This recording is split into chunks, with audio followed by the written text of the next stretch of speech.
And I was able to transfer points over. And I believe I transferred 35,000 or 40,000 points over and paid $100 in fees for each of us. So really, I paid $100 to fly to London for Easter. And when none of the tickets were under 600, and I didn't even just get a plain economy. This is Henry Washington, and you're listening to the Average Joe Finances Podcast. Welcome to the Average Joe Finances Podcast. Are you trying to get out of debt, invest, or just not sure where to start? Then this is the place for you. We discuss different ways to get out of the rat race and build your wealth. Join us on this wild ride to financial freedom.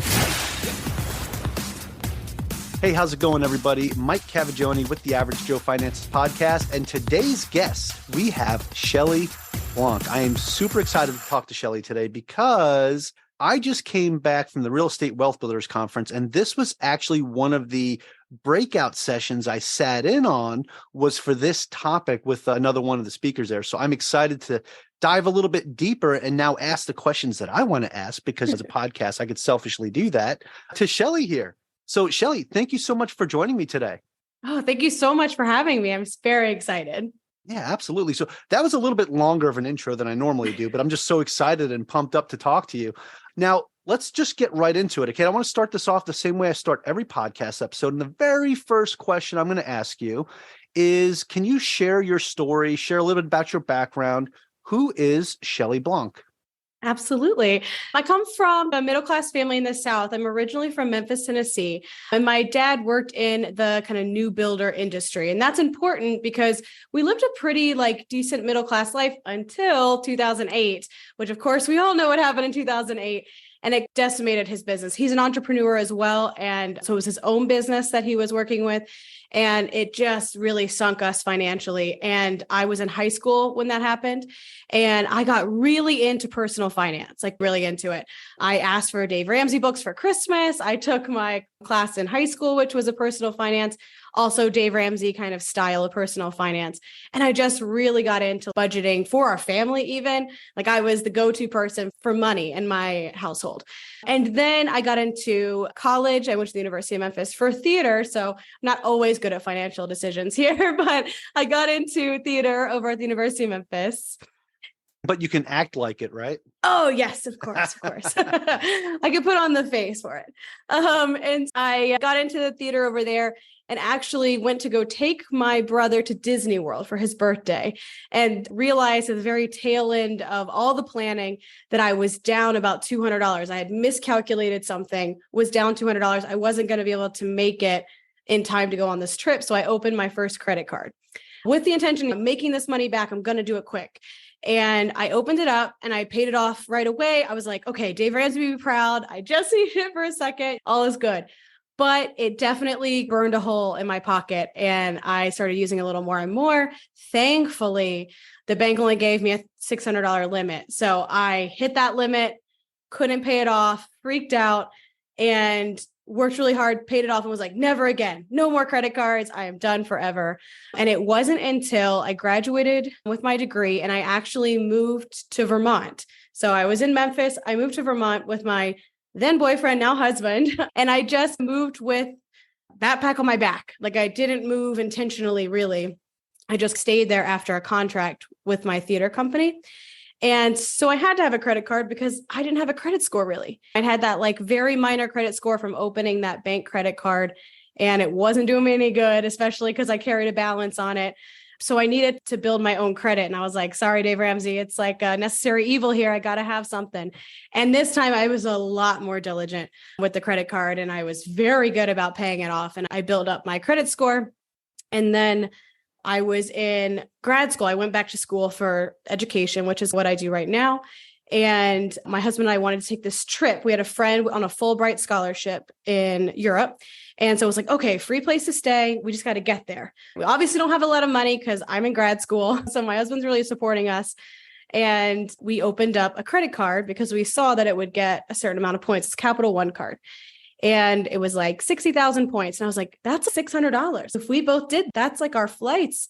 And I was like, there's no way this can be real. There's no way that they're just going to give us these flights. Like there's got to be some sort of catch. And there wasn't. We opened up the credit cards and we got the 600,000 points. So that's $600. We erased those flight purchases and we went to Europe for free. And honestly, ever since then, I was like, okay, this is what I need to be putting my time and money into, or time and energy, I should say, into figuring out how to do this more. Awesome. Thank you so much for that. And it's really eye-opening to see the things that you went through younger in your childhood that kind of gave you this scarcity mindset, right? When it comes to money and finances. This was something that, 2008 affected a lot of people, right? I had just purchased my first home in 2007. So I was completely underwater when that happened. Very painful time. And thankfully, at that time, you were in high school, right? So you had a lot of time to say, okay, I can figure out a different way of going about this, right? That's when you started looking to Dave Ramsey and everything else. Now, shift forward a little bit. You're taking that trip to Disney and you were out of money and you're like, I'm not going to be able to make it. So you take out your first credit card, right? Everything was fine. You were able to make it. And then all of a sudden you maxed that sucker out and couldn't pay it.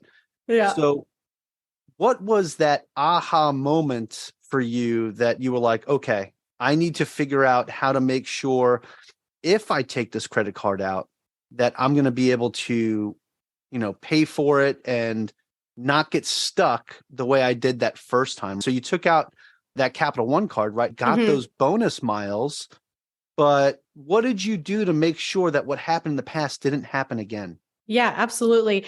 I'm not going to lie. There was a lot of kind of shame around carrying a balance on that credit card the first time around.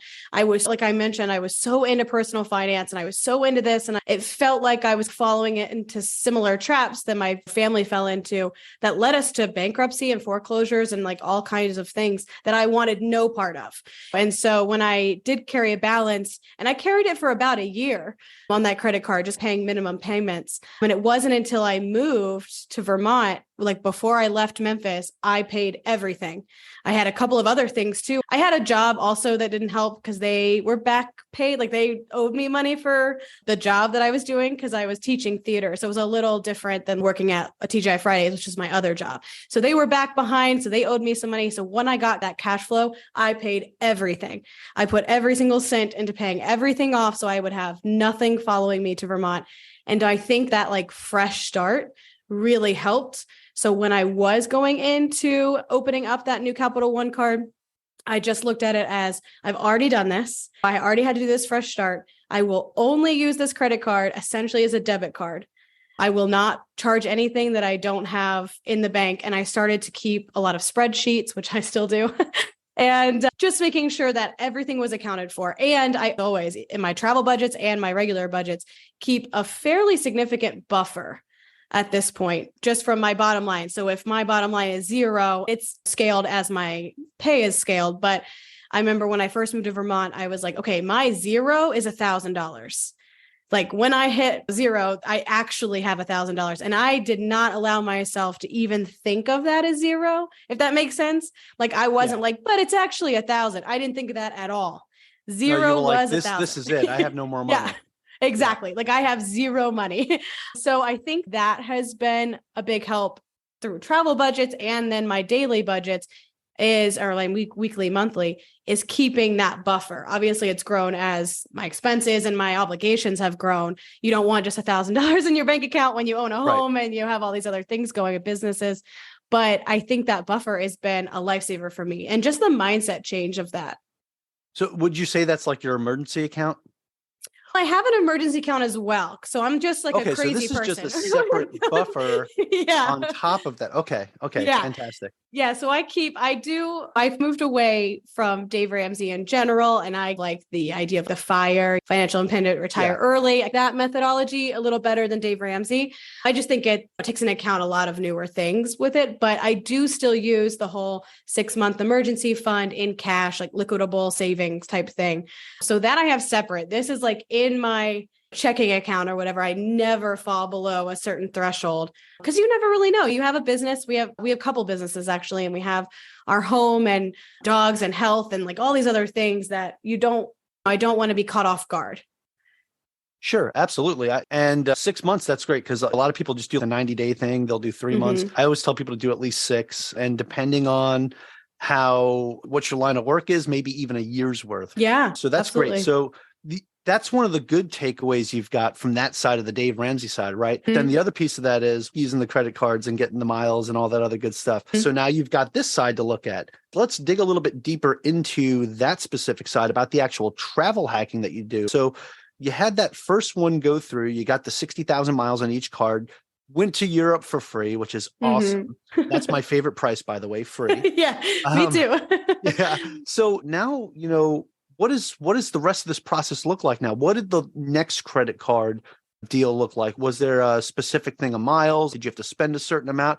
So I know not all of them just give you the miles up front anymore. No. Now, like there's a lot of minimum spending and all that stuff. So what did the next one look like? Absolutely. So it actually took us a few years. So I went to grad school. We went to Europe. Amazing. I worked as a teacher, my husband as a psychologist. So he worked in the school with me as well. And we worked there for a year in Vermont, just off of my graduate degree. Of course, halfway through that year, he's, you know what, I want one of those too. And so he applied and went and got into FSU. So right after I got my master's, we moved to Florida from Vermont for him to get his master's in psychology. So we weren't working with a lot of money. I was a teacher, still am a teacher. So that's historically paid fairly low. And he wasn't making any money in grad school. So we really just kept with that Capital One card for a few years. And we did a couple of small redemptions here and there. We don't have $50,000 in expenses a year, so we weren't making 50,000 points. Actually, Capital One's 2 times per points. We weren't making $15,000 in expenses. So we were definitely not doing too much with the credit card world. Fast forward, we moved to Connecticut, which is where we are right now. And we bought a house and we had some more expenses coming up. And I actually found I like travel in general. And we had been traveling, just a lot of road trips, a lot of the United States. We've actually been to 42 states. So we're getting there. Just in the moves alone, those were big moves. Yeah. Memphis to Vermont to Florida to Connecticut. So yeah. Just bopping around the East Coast over here. But we've been to 42 states. So definitely a lot of in the United States travel. But then we moved to Connecticut. We both got settled, got some big kid jobs, so to speak. And we're like, okay, now we can really start to play around with these credit card points. Obviously, we've shown that we aren't using them inappropriately. We're not maxing them out and doing these things.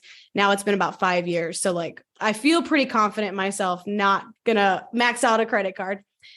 So we started with looking at what I'm going to call not flexible currency. So fixed currency and credit cards. These are going to be credit cards like hotel credit cards or airline. I started looking at that because I was like, maybe we should just pick an airline or a hotel.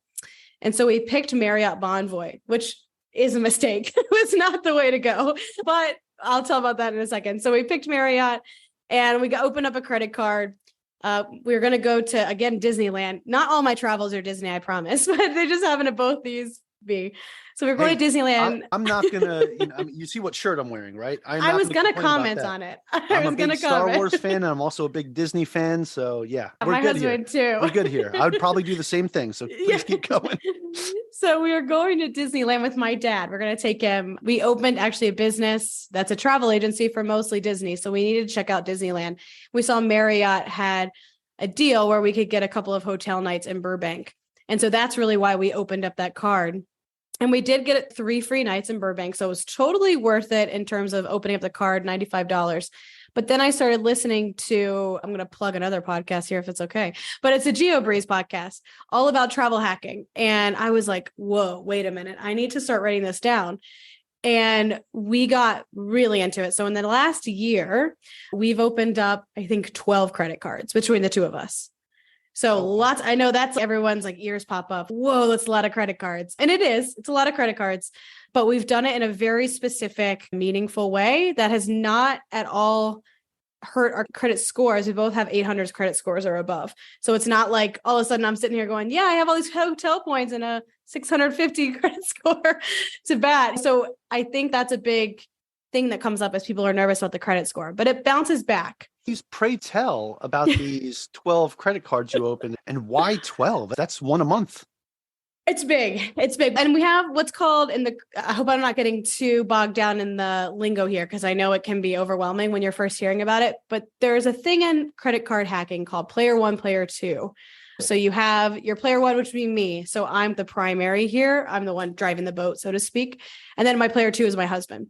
We have the benefit of both having excellent credit scores. So that's helpful that we can both pick and choose our credit cards. And so we take turns going back and forth, opening cards. We also own two businesses, and my husband is also a professional singer. So we have a couple of business card things to play around with as well.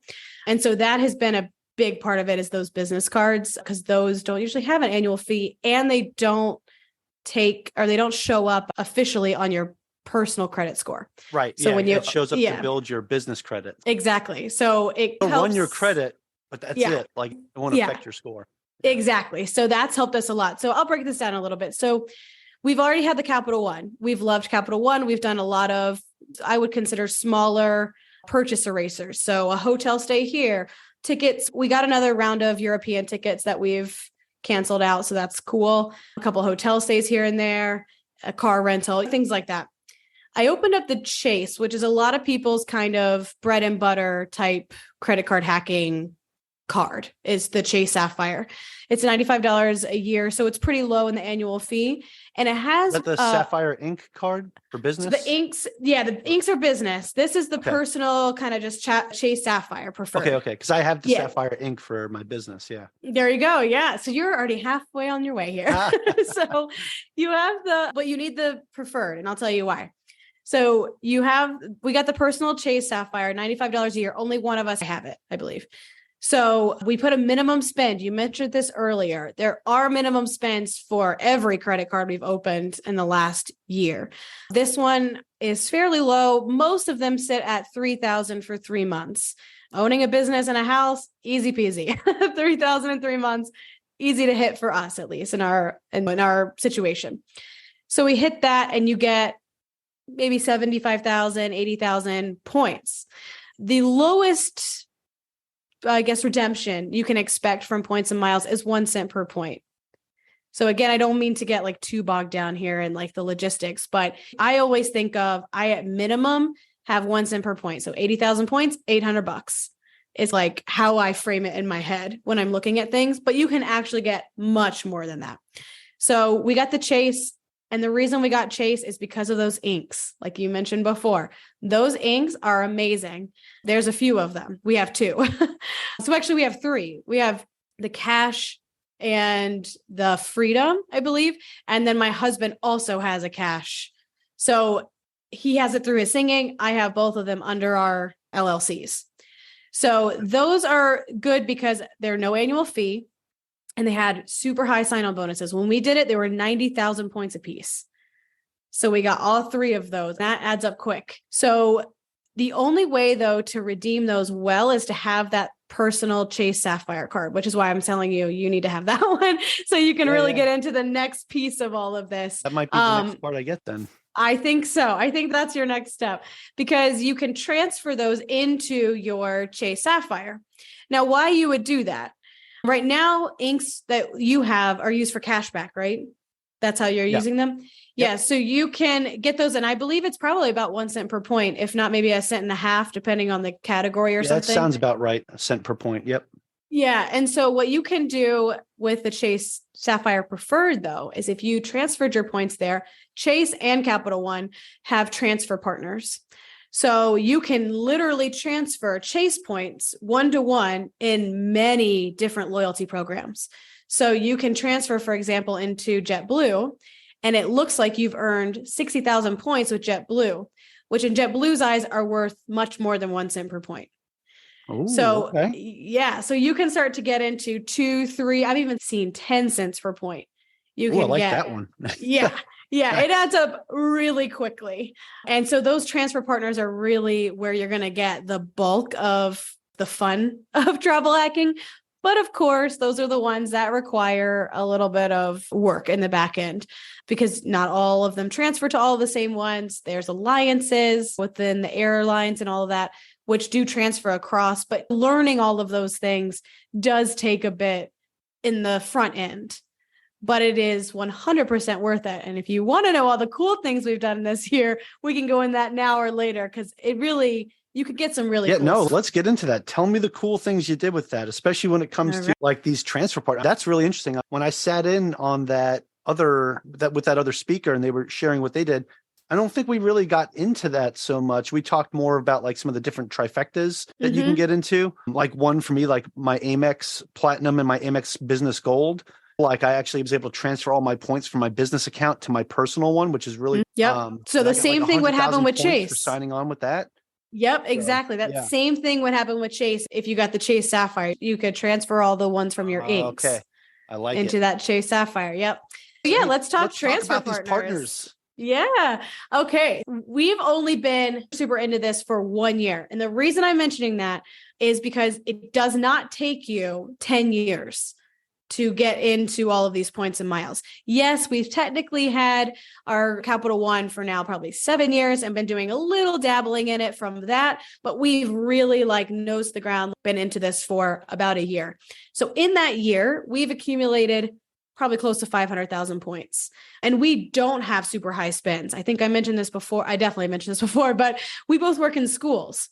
So it's not we're making six-figure salaries, both of us, and able to put hundreds of thousands of dollars in these credit card spends. Because I think that's another misconception people have is you must spend a lot of money.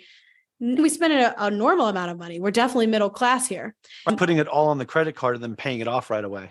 Exactly. Yeah. So let's talk these transfer partners. So we have transferred our biggest ones recently. We got all three of us, me, my dad's also a star of this show, apparently. Me, my dad, and my husband, we took to London just a couple weeks ago for Easter. So that's a super busy time. It's spring break. Also, Easter is the break in London schools as well. So it's not a cheap time to fly at all. Could not find an economy flight for under $600 any which way I put it. And I was able to transfer points over. And I believe I transferred 35,000 or 40,000 points over and paid $100 in fees for each of us. So really, I paid $100 to fly to London for Easter. And when none of the tickets were under 600, and I didn't even just get a plain economy, I got the checked bags and the early priority seating and all of those things. It wasn't business or anything, but it was still like better than I could have gotten at that base price of 600 just by transferring the points as opposed to buying and erasing like I was doing before. Okay, and that one is you actually fun. Purchased it with the points, not erasing the charge. Exactly, like I would have done in Capital One. Yeah, sure. Yeah, and Capital One transferred it from Capital One to this airline, right? Yeah. Now, was there a multiplier there? So you know how with Capital One, it's a cent per point. What did it look like when you transferred it to this airline? This one it wasn't my best redemption. I have a better story in a second, but I got about, I think it was 1.5 cents per point, 1.6 cents per point. So a little better, not quite double. Yeah, 50-60% higher than just doing Capital One. Yeah.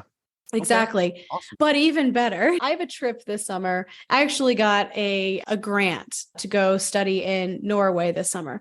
Norway is obscenely expensive. It's a very expensive place. So I did a little bit of research, and first of all, we're also going on a cruise while we're there, not part of the grant. That's just we're already in Europe. Why not? So we're going on the cruise, and our flights from Copenhagen, which is where the cruise ends, to Frankfurt, which I'll talk about why Frankfurt in a second. Those were $200 a piece. And we bought them, quote unquote, transfer points, 6,000 points per person. So at 1 cent per point, that's only $60 at 1 cent per point. $60, man. Like what? So it's over 2 cents per point there. So that was pretty good. But then even better, the reason we're going to Frankfurt, it's actually what's called a positioning flight. So instead of just flying direct, we're close to New York City, so we always use that airport. So instead of just going Copenhagen to New York, we're going Copenhagen to Frankfurt and then to New York. And the reason is because we're flying business class back for 60,000 points per person. And that flight was almost $5,000 per person. And we're getting it for 60,000 points. Wow. Yeah. Very nice. So that's a good one. So I'm pretty proud of that 60,000 points, which would be $600. Yep. And you're doing it. So is it 60,000 points each ticket? So is it 120,000 points? Yeah. Okay. So what, $1,200 for two $5,000 flights Yep. for $10,000 worth of flights? Yeah, pretty much. Oh, you can't beat that. Pretty darn Pretty good. That's a good. win right there for Yeah. sure. I'm very excited about that. And then we are going to have a night because we don't want to chance our fancy business class flight on a late flight from Copenhagen. So we're going to have a night near the airport in Frankfurt. And I used Hyatt, which is one of Chase's absolute best transfer partners. And that hotel cost me 5,000 points. So 50 bucks. Yeah. For one night. For one night. It was usually about 150, 160 for the night. It was an airport hotel. And so 5,000 points, no big deal. Okay. So yeah, easy peasy. 120,000 points seems like a lot, but when you think about those inks that had that 90,000 point sign up, that it can be real quick that you're going to get those, especially if you're having business spend. We don't even have a ton of business spend with ours. We don't hold inventory. We don't have a ton of expenditures, but I have two friends that they do hold inventory. One's in food and the other in they keep inventory to install it. And both those people can put $15,000 spend easy in a month. And one of those people, I just got into the Capital One version. So not even the fancy transfer partners where you really get your bang for their buck. My friend doesn't have the time for that. They're just like, no, it's too much for me. But even just the Capital One eraser, I got him into it last July. So not even a year ago. And since then, with nothing but putting the spend on it that he already was going to have, he has gone and seen family twice for free, taken the flights for free in small airport to small airport. Those flights are expensive. He went and saw a friend that he hadn't seen in 30 years across the country because he had the free flight again. And then he went to Europe for the first time. So all of those things on that one credit card, all for free, just for putting business expense on it. What if I told you that you could be debt-free in 5 to 7 years? Hey, it's Mike Cavaggioni with the Average Joe Finances podcast, and I partnered with the Shred Method to help you pay off your mortgage fast. I personally used this method and was able to invest in 2 large multifamily apartment deals, pay off almost $30,000 in home renovation debt, and pay down a large chunk of my mortgage all within 3 months. I am confident in the Shred Method because it works. Did you know that you can eliminate your mortgage with the power of a simple tool called the HELOC? You can learn more about all of this at theshredmethod.com/averagejoefinances. And if you use that link, you're going to save $200 off of your initial cost. Again, this is something that I know works because I use it myself. And that's www.theshredmethod.com/averagejoefinances. Or just click that link below. What's going on, everybody? So today I want to talk to you about the podcast editing service that we use for the Average Joe Finances podcast. That is editpods.com. And what I really like about them is it's a subscription-based service, so the prices are fantastic. And not only do they do the podcast episodes for us, but they also make us videos, audiograms, social media caption videos. They do our show notes, thumbnails. It's just fantastic products. Go check them out at editpods.com. Let's get back to today's episode. Yeah, that's fantastic. Okay, I want to get into a little bit now about the back end side here, right? So everyone's listening to this right now saying, oh my goodness, this is so cool. I want to open up a bunch of credit cards and go get these points. Let's get into that a little bit because you opened up 12 in this past year, right? And 6 and 6, but yeah. 6 and 6, right? You did the player 1 and player 2 or player A and player B, right? Yeah. So by doing it that way, so 6 each, mm-hmm. Do you feel like there was, because you said it didn't really affect your credit card, your credit score. How did you make it work out that way where you didn't have such a huge dip? Because even opening up 6 credit cards, right, you're going to get a hard inquiry on your credit score. Yeah. And those stay on for 2 years. Yeah. So they do. Is that not as big of a factor as people might think it is? Or how does this work where it doesn't negatively impact your score so badly? Absolutely. Totally. They do stay on for 2 years. So you will have that on your credit score. It'll say you've had this many hard inquiries. However, what affects your credit score, at least in our research, more than hard inquiries is the amount of available credit. So every time you're opening a credit card, yes, it does dip your score a couple points right off the bat. And I'm talking literally a couple, like 2 or 3 sometimes. Sometimes it'll go up to 10, depending on did I just open 2 in a row or something like that. But no more than that, like just a few points here and there. And then in about a month or so, it jumps up further than it was before. So actually, when we started all of this, my credit score, it hung out around 800, but never over. Like, it was funny. We were going back and forth. My husband has had over 800 and I was like, oh, I'm so close. I can't get over that threshold. So it was like a little bit of a battle we had back and forth. But once I started opening these credit cards, it jumped right up. And that's because I have all this available credit now through these different credit cards. So yes, it does take that hard inquiry, but then it usually goes even above. And this isn't just my own anecdotal, this is known through the travel hacking world, is yes, it takes that hit, but it comes right back. I will say, because this is a lot of people do real estate on this podcast, I will say I wouldn't do it if I'm trying to buy a property in the next couple of months, because you don't want a ton of hard inquiries on your credit if you're trying to buy something big, a property or a car or something like that. I might lay off of it while I'm trying to do that. Sure. Yeah. If you're getting ready to take out a mortgage, they may not want the 12 credit cards on your, probably not. on your credit score. All right. That's fair enough. Now, you gave a couple examples of your friends with their business expenses and how that worked out for them. Now, they're essentially charging all their expenditures on those credit cards, right? Mm-hmm. Getting all those points and then just paying it off right away, right? Before they wind up having to pay interest? Mm-hmm. Or do you have to pay a little bit of interest first for you to actually get the points? Great question. You don't have to pay any interest. We've never paid interest. The first credit card I had, we paid interest. But ever since I got the new Capital One, we've not paid any interest on a credit card, and these points follow suit. So there's no gotcha moment with the credit cards in terms of having to do that, pay that interest, and that's the reason you get your points.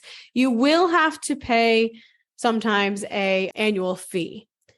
So we haven't talked a lot about annual fee cards except for that Chase Sapphire one, but actually some of those, you have the Platinum, the Amex Platinum. Yes. So you clearly find the value out of that one. Yeah. And that one has a hefty fee, but there's a lot of benefits to those. And as long as you can get the benefit out of the fee, I don't actually see it as a fee. I see it as a prepay. Oh, I get more of the fee back. Yeah, absolutely. I get all of it back with airline credits and everything else. Yeah, just an easy one. My maybe favorite card ever is the Capital One Venture X card. It's a newer card, only about a year old. It's a $395 annual fee. And that scared me. I was like, I don't want to pay $400 just to have a credit card. Who wants that? Your credit cards, they should be free. But the Capital One Venture X, it comes with global entry or TSA PreCheck. So obviously that's both my husband and I have that. I get that with the Amex Platinum too. Yeah. Isn't it great?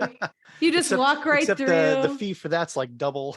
Yeah. Yeah. It is a little hefty. Yeah. But that TSA PreCheck global entry is a game changer. You walk through like you're a famous person. You walk right through.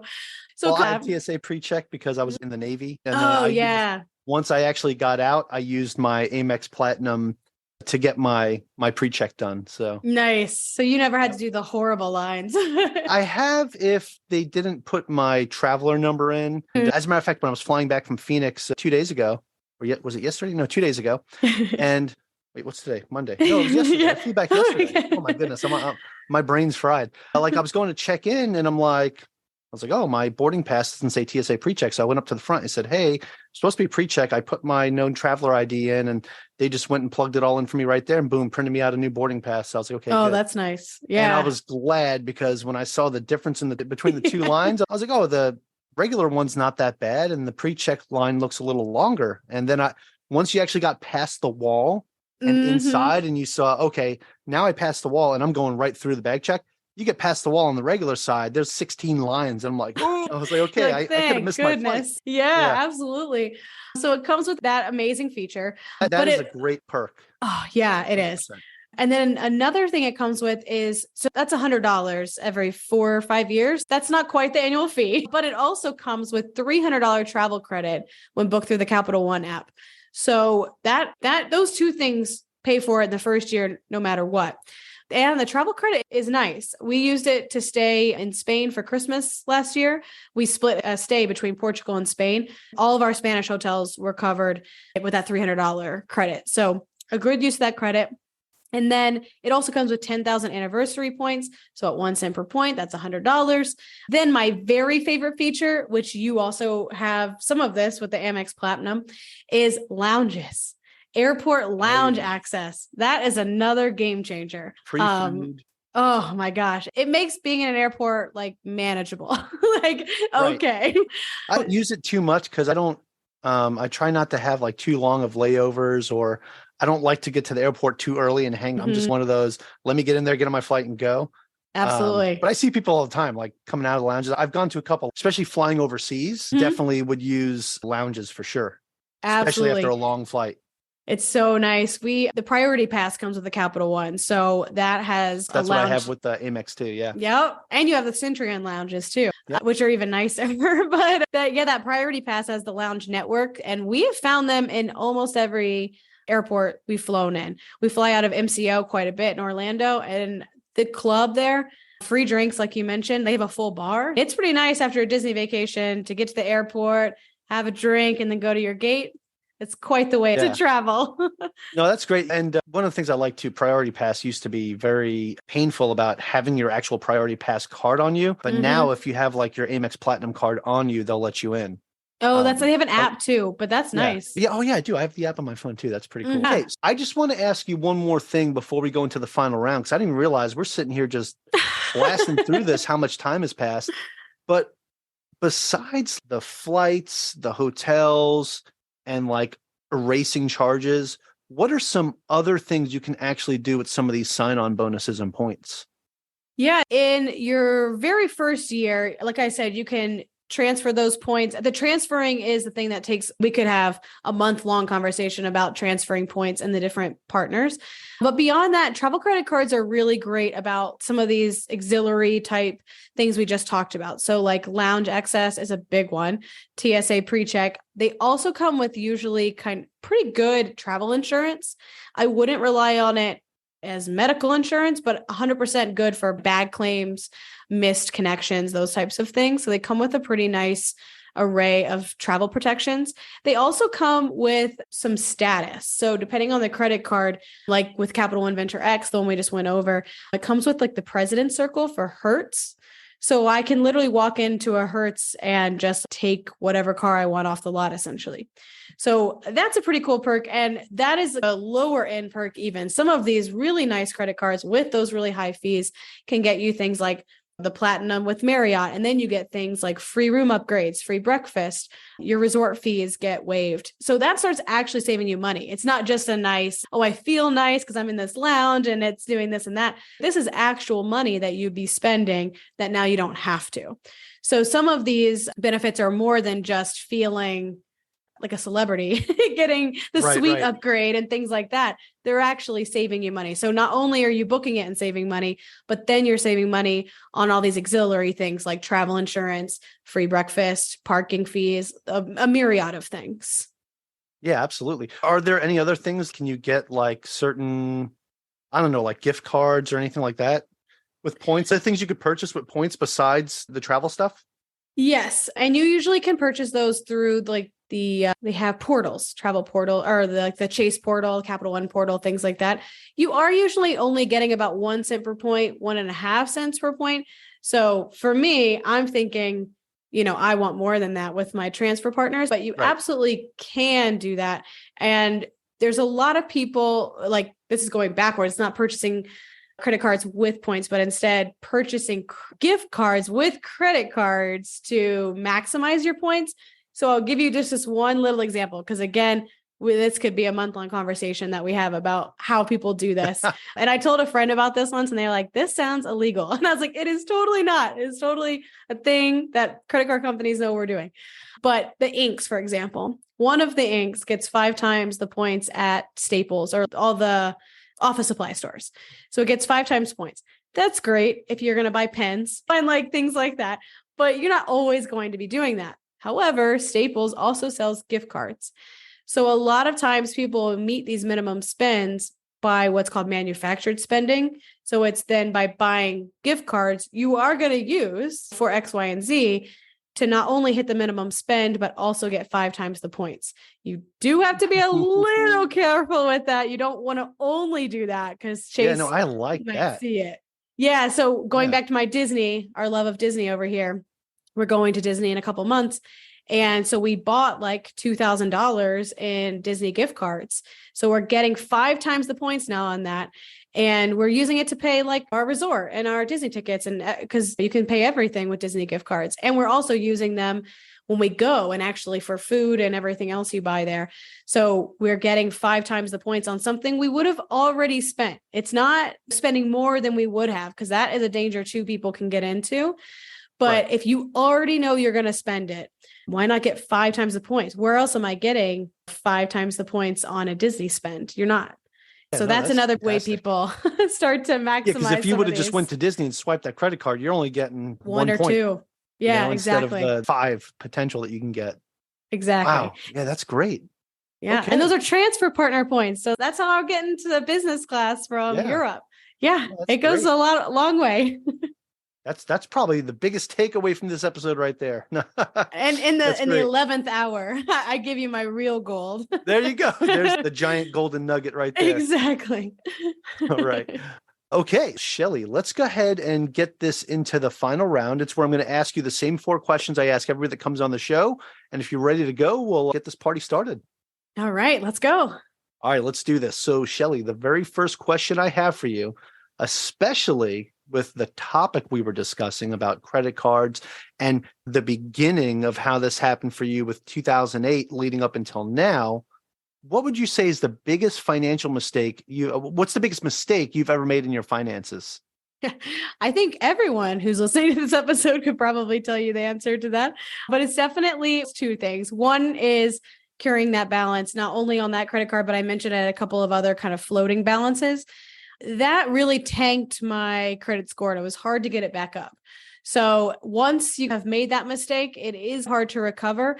And if you are a person who feels at all iffy about credit cards and using them and being nervous they're going to, burn a hole in your pocket, I would not get into this. I know we just talked about how amazing it is, but really it can also be dangerous. And so I think really making sure that I felt very confident in only using it, having that buffer and all those things that I didn't have in the first place. Once I put all those in place, I felt a lot more confident. Another one is not paying attention to my student loans. So I know that's also a big thing with people, but that especially rings true for me. Another not great financial decision was my degree in theater, although I'll talk about why that actually has helped me out in a minute. But the student loans, I wish I had been more aggressive in paying them off earlier instead of pushing them as far as I could have away, if that makes sense. So I deferred them for a long time. I paid the minimum, those types of things. And I wish I'd been a little more aggressive early on and been making that more of a priority. Okay, right on. And the theater, what? Yes. Okay. I'm gonna, what is it called? I'm going to pump myself a little bit here. That's okay. Right. I'm going to talk about my things now. So I've been a performer. I met my husband doing performance. So we're both performers. And so right now our big push, one of our businesses that I mentioned earlier is our podcast. It's given us this creative outlet and has actually been our most successful kind of all of our businesses thus far. And I think I really give it to my kind of background in performance and just being comfortable doing my thing and having this creative outlet for both of us, I think has been pretty amazing. Absolutely. We'll save the other parts of that for the very end. So I'm excited about that. Again, you have to stick around for the next couple minutes. Stick around, people, and listen up. Okay. So, Shelley, the next question in the final round is, what is something that you've learned that you wish you knew when you first started? This one is my favorite question, which is to just start something. It doesn't have to be perfect. I am a perfectionist. I mentioned all of the financial things I learned and I really dove headfirst and I still messed up. Like none of it prepared me for what it actually is like to do it in real life. And I think that if you're so nervous that you're going to mess something up, you're never going to see how amazing it could be as well. And that applies to both all this credit card stuff and also starting all these businesses. I really just waited and I was like, I have to wait for the right time. And then COVID hit. And then I was like, there may never be a right time. And when I think it is the right time, something like this may happen. So I think it doesn't have to be perfect. It just has to be, I think is probably my biggest takeaway. I like that. Awesome. Okay. And tying into that, the next question, Shelley, is do you have any tips or tricks that you would recommend to someone that is just getting started out today? Yeah. So if we're going to talk travel hacking, since that's like the big thing for today, I would say to pick a flexible card currency. So we talked about a couple of those. That's Capital One, Amex, Chase, Citi. Pick one of those that looks good, that you like the benefits for, and that you can deal with the annual fee for. It doesn't have to be a crazy high annual fee card, and just start accumulating points. That's actually probably not what a lot of travel hacking people would say, because they can always be devalued. So they're always like, oh, you should be working for a specific trip. But I actually disagree. I think you could put the cart before the horse on this one, and you can just start accumulating points. So when you do see that amazing trip and you're like, you know what, I actually can take this week off, that is when you can jump on it, because you have been accumulating these points, whether they get devalued or not. Something is better than nothing, and it doesn't really cost you anything, minus a couple of annual fees that you're probably getting the benefit out of anyways. It doesn't really cost you anything to start racking up those points. Yeah, no, that's great. Thank you. Awesome. Okay. And the final question, Shelley, of the final round is, Yes. and I will preface this with besides your own, because we mentioned it a little bit. Yep. But do you have a favorite business, investing, or real estate related book or podcast, or both? Yeah. So I've been reading Burn the Boats by Matt Higgins. Have you heard of it? It's an amazing book. And it fits great with that thing I just said, with the kind of just start. It doesn't have to be perfect. His whole idea is that if you have a plan B, you always fall back on it, which is very hard for me. So I'm reading it and I keep reading the same page. I'm like, really, I can't have a plan B, but it's an amazing book. Some of the reviews on it I feel like I have an MBA now. So it's just a really incredible book, both for inspiration and literal knowledge. And then for podcasting, I really like Friends on Fire. I mentioned that I liked the FIRE type financial strategy as opposed to Dave Ramsey these days. And I think Friends on Fire does a really great job at breaking it down and making it accessible. Awesome. All right. Thank you so much for both of those recommendations. Now, that is it for the final round, Shelley. However, I do have another question for you that is probably the most important question of all, because people are watching this or listening to this and they're saying, wow, I'm getting so much value out of this. I'm going to go open up 37 credit cards. No, I'm kidding. That's not what they're going to do. But they want to maybe potentially start doing this. And maybe they want to know a little bit more about you and your podcast and all of those things. Where can people find more information about you? Do you have a website you could share with us, social media, and what's the name of your podcast? Yeah, we're all over the place. We're the Travel More podcast. It's just the two words, Travel More. You'll find it on all the things that podcasts are on. Our website is travelmorepodcast.com. So it should be pretty easy on there. And then our Instagram is at the Travel Mores, because we're a couple. So we are all about breaking down the boundaries and barriers that stop people from traveling. 70% of Americans say they wish they traveled more. And so we just looked at that and said, okay, so what's stopping you? And we talked to friends and family, and we scoured the internet. And so we just feel like we've had a great opportunity to travel. We take 3 or more international trips a year. Like I said, we've been to 42 states. We travel a lot. Our friends are always like, you're going somewhere else?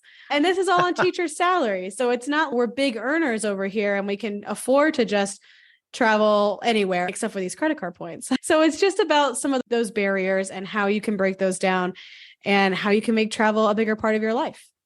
Yeah, I love that, because one of the things we talk about a lot on this podcast, especially on the real estate side, is just being creative in your financing. And this is just another way to be creative using credit cards to travel hack your life. So I love that. We talk about house hacking all the time. Now we're talking a little bit about travel hacking and different methods of doing that. So I absolutely love it. To close things out, I want to ask if you have any final thoughts for our listeners.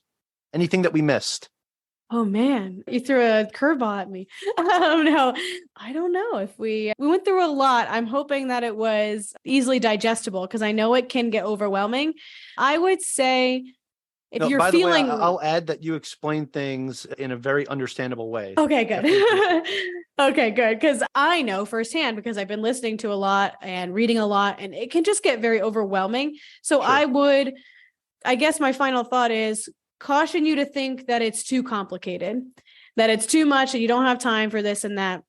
And just do something simple. Like there's a million podcasts on it that really, because mine is not a truly just travel hacking podcast. We go through many things, but there are lots that are just straight travel hacking.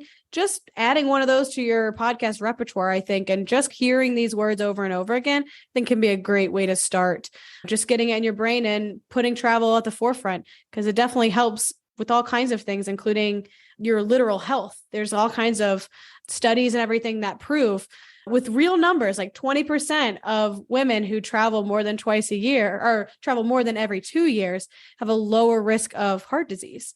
So even things like that, there are actual numbers that show that travel should be a big part of your life. And it doesn't have to be international. It could be down the street, but just getting out of your routine is going to help you not only as a person, but also as a business owner. I love that. Those were great closing thoughts. And you said Thank it was you. a curveball. Come on. Get out of here. No, I'm kidding. Hey, that was fantastic. Shelley, again, I want to thank you so much for joining me today. This was a real treat. I feel like I was able to learn so much. And if I was able to learn so much, I know my listeners are getting a lot of value out of this. Again, thank you so much for joining me. This was fantastic. Thank you. I had a lot of fun. This is great. Thank you so much. Absolutely. And hey, to my listeners, I also want to thank all of you so very much for joining me and our special guest, Shelly Blancq, on the Average Joe Finances podcast. Go leave us a 5-star review and tell us what you liked about today's episode with Shelley. Aloha from Hawaii and have a great rest of your day. Thank you for making it to the end of this episode. Greatly appreciate you being here with me today on the Average Joe Finances podcast. If you haven't done so yet, make this the episode that you go leave us a 5-star rating or subscribe to our YouTube channel. The Average Joe Finances podcast is for informational and entertainment purposes only. Have an outstanding day. Thanks for listening to the Average Joe Finances Podcast, your source for beating debt, saving money, and investing. Learn more at averagejoefinances.com.